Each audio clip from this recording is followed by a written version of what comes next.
Мен изо-студия жетекшісі Ислам Валиева Шамхонбайқызы боламын. Бүгін біз ұлттық және отбасылық тәрбие жөнінде тақырыбымыз солай. Сондықтан сіздерге ұлттық ою-өрнектеріміздің түрлерін екі жолмен жасалу жолын көрсетейін, екі әдіспен. Өзім балабақшада изо-студияда болған соң балалармен көбірек дәстүрден тыс техникаларды қолданамын. Сол әдістерден бүгін сіздерге көрсетемін шығармашылық жұмыстарын. Біз бүгін балалармен және ата-аналармен үштік одақ ретінде жұмыс істейміз. Сондықтан осы жерге балаларды аналармен бірге қарсы шақырайын.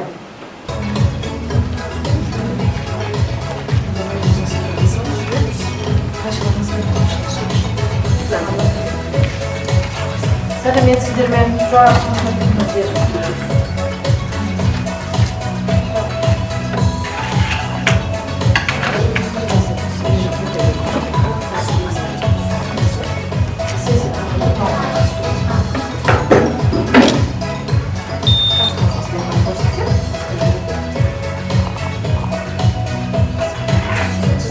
Әр ұлттың өзіне тән белгілері болады және ерекшеліктері.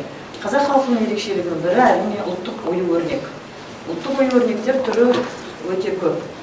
Ою-өрнек дегеніміз атадан балаға, ғасырдан ғасырға және үнемі қолданыста болып келе жатқан өнер түрі. Өз жұмысымда осы ою-өрнектерді көп қолданамын. Бүгін біз екі түрлі өрнекті көрсетеміз: құс қанаты және қошқар мүйіз. Ұлттық ою-өрнектерге келсек, өрнектер түрі өте көп. Өздері жалпы өзара төртке бөлінеді екен. Зооморфтық дейді жануарлар әлеміне байланысты, өсімдіктер әлеміне байланысты болады. Космогониялық ғарыш әлеміне және геометриялық пішіндерге сәйкес келеді екен. Өзімізді күнделікті айналамызда ою-өрнектер жиі кездеседі.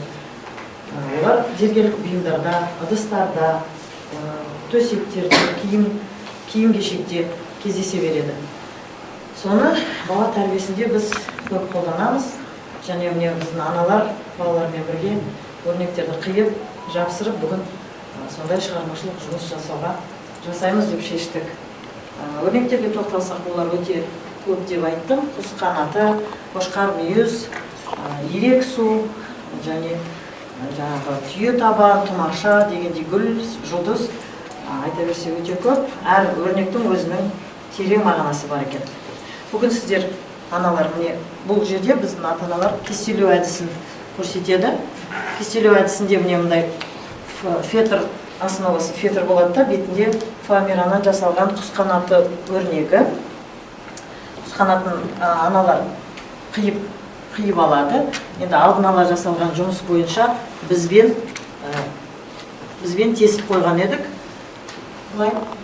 Бала шнур арқылы, жіп бау арқылы байлап, баумен біріктіреді. Қош айтқанда шнуровка, кестелеу әдісімен. Мынаны қиып аласыздар, сосын өткізеді. Бір шып кесіп аласыздар. Бұл кестелеу әдісі. Бастай берсеңіздер болады. Құс қанаты өрнегі еркіндікті білдіреді екен. Қошқар мүйіз өрнегі болса, ол тоқшылықтың және молшылықтың белгісі деп білінеді. Енді келесі әдіске келсек, бұл жаңа сурет салу бейнелеудің жаңа әдістерінің түрі эбру. Эбру әдісі өзімізге шығыс жақтан келген екен. Түркия елінен деп айтылады 7-ші ғасырда. Бұл әдіспен біз қазір қағаздарды бояймыз. Балалар ата-аналармен А4 форматында жұмыс істейді. Мен бір көрсетіп өтем А3 форматында. Әже дайындалған жұмыстарым бар. Осы қағаздардан біз қошқар мүйіз өрнегін қиып алып, кестелеу арқылы өрнектерді текеметімізге жапсырамыз. Ол аяқ жағында. Ең алдымен судың бетіне бояуларды тамызып, эбру техникасы бұл судың бетіне сурет салу, парсы тілінен аударғанда жеңіл бұлттар деген мағынаны білдіреді. Тек қана қағаз емес, мата, тері, былғары, пластик, резинада бояуға болады.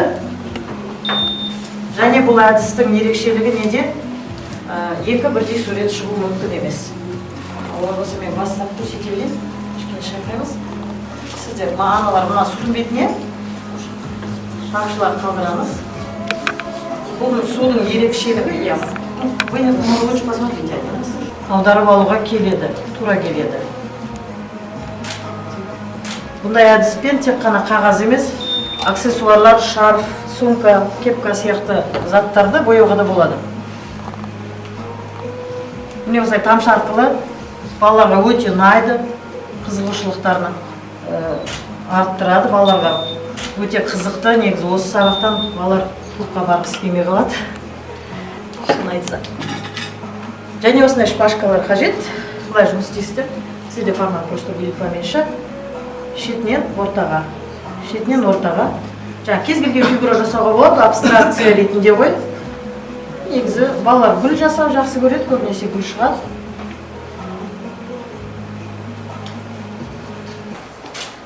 Я вам покажу один вариант. Жалғыз түріктерде емес, негізі Японияда да, парсы елдерде де болған екен. Мен просто рисім қояйын.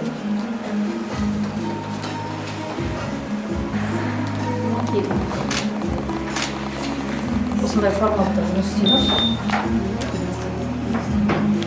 Енді бастай бергілеріңізге болады. Тамшылаймыз, тамшымен ғана. Фон ретінде бір түс алуға болады, сосын оны үстіне.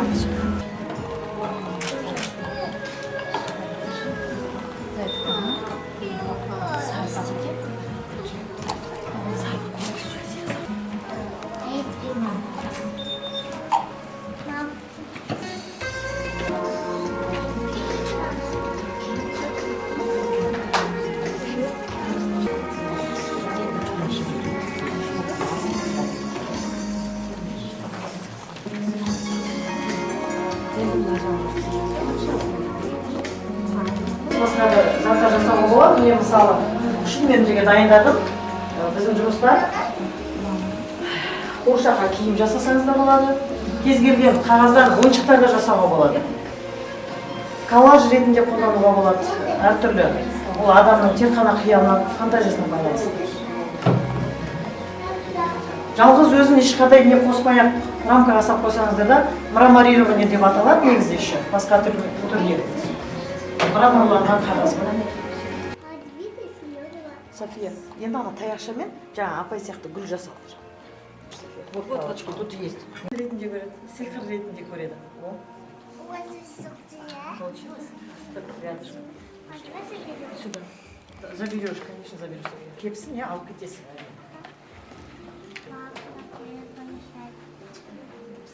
Сен кірмейді, ала бер, ала. Өзі салсын, өзі салсын.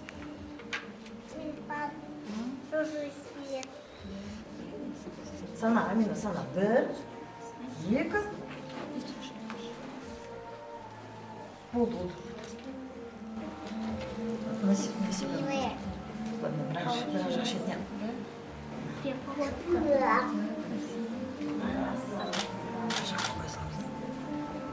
Енді мынадан, мына қағаздан қия берсеңіз болады, бұл ой өрнек.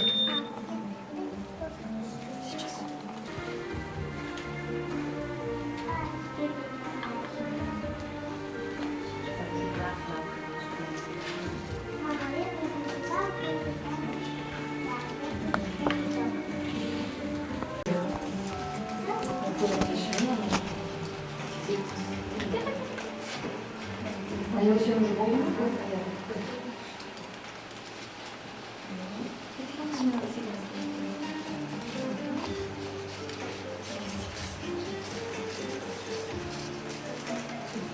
Ну так я не сделала. Ладно, а я балаларға көмектесеміз.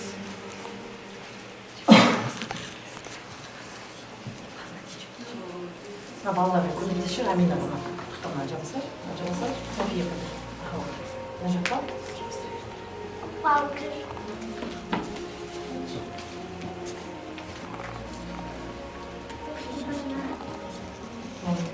Ты уже желім жақтың ба? София жақтың ба?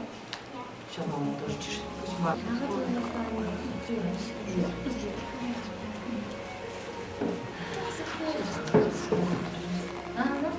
Алина, видишь, мама?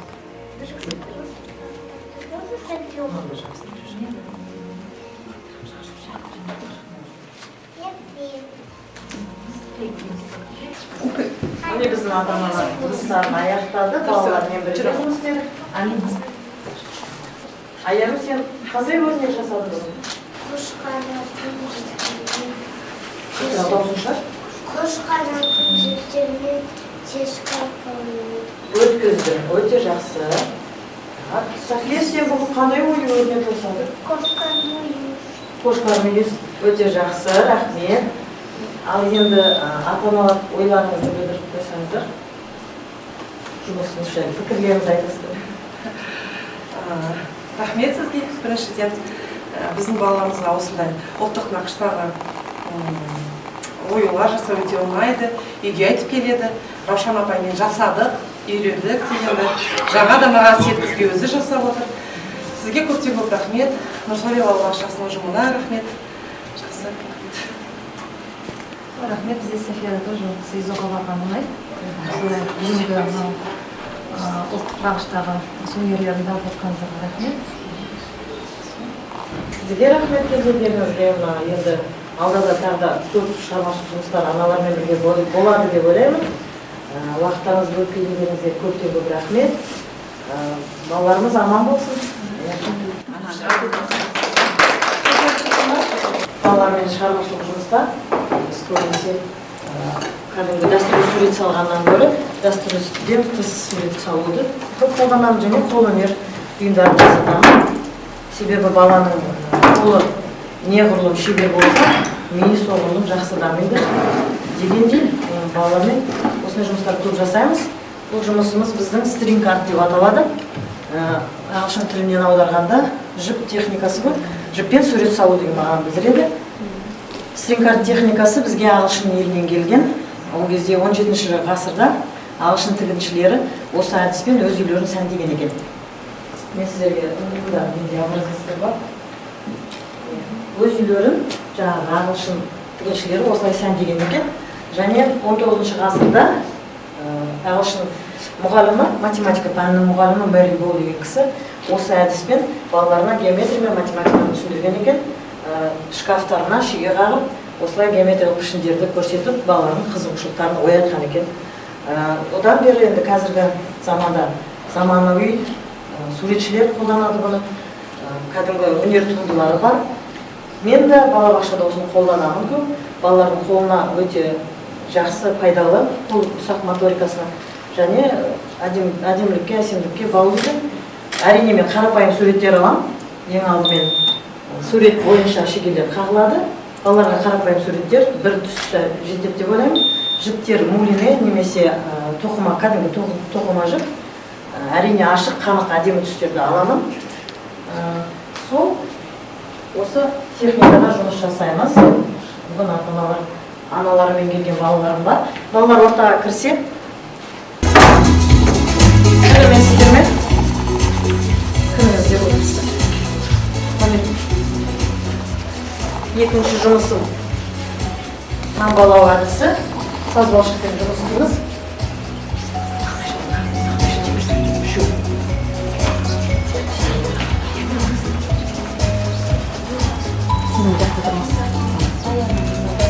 Мамалары балаларымен бірге отырсын. Мен мысалы балаларға мысалы қарапайым суреттер алдым. Үйдің суреті, күн, жүрекше және ағаш. Аналармен бірге жасайды. Қазір мен сіздерге түсіндіріп кетейін. Жіпті ең шетіндегі бір шегеге байлап бересіздер. Сосын балалар өзі жіпті тартып отырып, кішкене с натяжкой жасау керек. Ең алдымен контур бойынша жасап шығасыздар. Контур шыққаннан кейін ішін толтырады. Балалар негізі біледі, сіздерге көрсетеді. Бастай береді. Әдіске келсек, бедерлеу деп те айтуға болады, таңбалау деп те айтуға болады, сазбалшықпен жұмыс. Сазбалшық өте жаңағыдай айтып өттім ғой, табиғи материал, баланың қолына өте пайдалы. Ермек сазының орнына қолданамын. Таза, қауіпсіз материалдардың бірі. Балаларға өте ұнайды. Бұның жақсы жері артынан жасалған жаңағы фигурка бар да, бұл жерде барып көрсетейін. Келіп тұрып бояуға да болады. Объемный дейді ғой, ондай ойыншықты да жасауға болады. Бірақ оның ішіне енді арнайы пластик шар солар салынады. Форма ұстау үшін жасаймыз қазір. Міне мынандай торғай, балықтар бедерлеу арқылы жасалады. Бұл техникада негізді тұзды қабырмен жұмыс істегенбіз біз жазғы күні балалармен. Өсімдіктер жинап, бұл кезде оның аты енді ботанический валериев деп аталады. Ол кішкене басқаша, но ұқсайды. Осылай үстінен жаңағы сазбалшықты есіп, тоқтаумен есіп, оның үстіне біз қазір мына кружево қолданамыз, кружево қойып еседі балалар өздері біледі. Сосын шаблон үстінен бастырып, таяқша арқылы өздері кез келген фигураны қиып алады. Фигуры разные могут быть. Сен жүрекші торғай жасайсың ба? Жүрекші, сен торғай жасайсың ба? Балалар сендерге қазір бөліп берем, бастай беріңдер, иә? Балшықтан бөліп беремін. Ең алдымен оны кішкене қолмен жалпақтап аламыз, иә? Амина, аяла. Оқтауларымыз пластиктен жасалған, таза, қауіпсіз. Және мынадай кружево балалар. Аяла кішкене жалпақтап аламыз.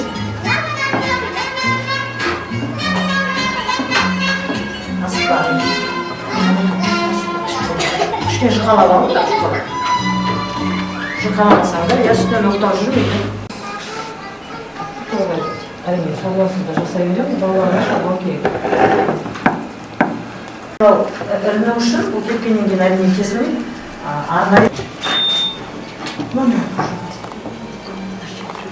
Не деп кесілмейді? Үстінен жүргіз.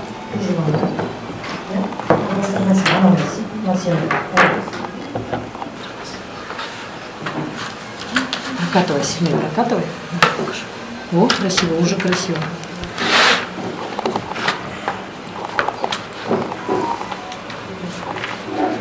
Басып тұрамыз. Қалай шығып жатыр жұмыстар балалар, аналар? Жақсы ма?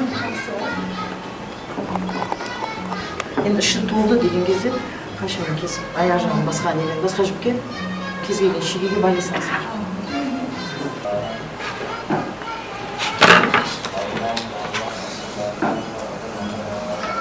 Енді бұған ілу үшін қатырақ басасың.